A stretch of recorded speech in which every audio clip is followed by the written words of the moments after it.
সম্মানিত ভিউয়ার্স, আমাদের কৃষিবাড়ির নিয়মিত কৃষিকাজের আরেকটি ভিডিওতে স্বাগতম জানাচ্ছি। আশা করি সবাই ভালো আছেন। তো আপনারা সবাই তো জানেন আমি খামারে মুরগি পালন করি। তো আমার এই আজকে ভিডিওটি হচ্ছে আমার কালার বার্ডগুলার বয়স হয়েছে আজকে 31 দিন। 31 দিনে কতটুকু গড় ওজন হলো এবং কত বস্তা আদার খেয়েছে তার একটি আপডেট ভিডিও। বিগত কিছুদিন আগে কিন্তু সবাই কালার বার্ড মুরগি পালন করে লস করেছেন। এখন কালার বার্ড মুরগির রেটটি মোটামুটি ঠিক আছে, মোটামুটি বলতে ভালোই দাম আছে। তো আশা করি এই রেটে যদি আপনারা মুরগি বিক্রি করেন তাহলে কিন্তু লাভবান হতে পারবেন। তো আজকে আমার কালার বার্ড মুরগিগুলোর বয়স হচ্ছে 31 দিন, 31 দিনে আমার আদার বস্তা গেছে 20টি, 20 নাম্বার বস্তা আমি ভাঙছি। আর গড় ওজন আছে প্রায় 700 গ্রামের উপরে 1000 কালার বার্ড মুরগি। তো যতটুকু ওজন আছে শুকরিয়া আদায় করছি, আমি সবার কাছ থেকে আল্লাহ তাআলার কাছে শুকরিয়া আদায় করছি আমার যতটুকু মুরগিগুলো ওজন আছে।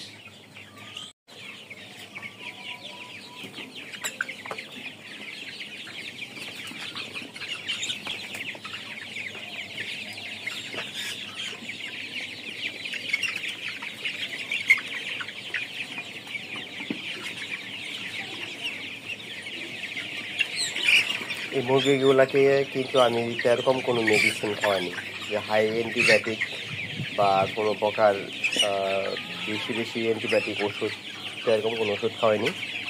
শুধুমাত্র লিভার টনিক এবং ছোটোবেলায় একটি ওষুধ খাওয়াইছিলাম, এতেই আমার আর এনজেন খাওয়াইছিলাম যাতে আদারটা না ছিটায়, সেই জন্য এনজেন খাওয়াইছিলাম।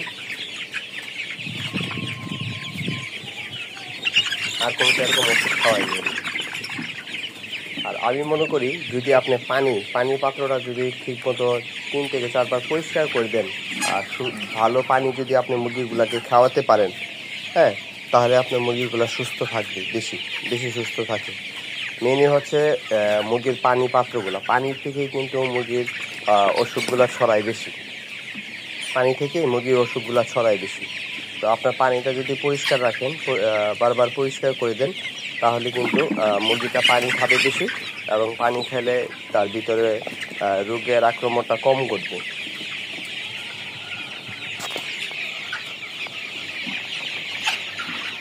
তো যদি কেউ কালার বার্ড মুরগি পালন এবং ব্রয়লার মুরগি পালন সম্বন্ধে জানতে চান তাহলে আমার কমেন্ট বক্সে প্রশ্ন করবেন, আমি আপনাদেরকে সহযোগিতা করব। এবং কীভাবে মুরগি পালন করবেন তার বিষয়ে কিন্তু আমার এই চ্যানেলে বহু ভিডিও দেওয়া আছে, আপনারা চাইলে এই ভিডিওগুলো ঘুরে আসতে পারেন।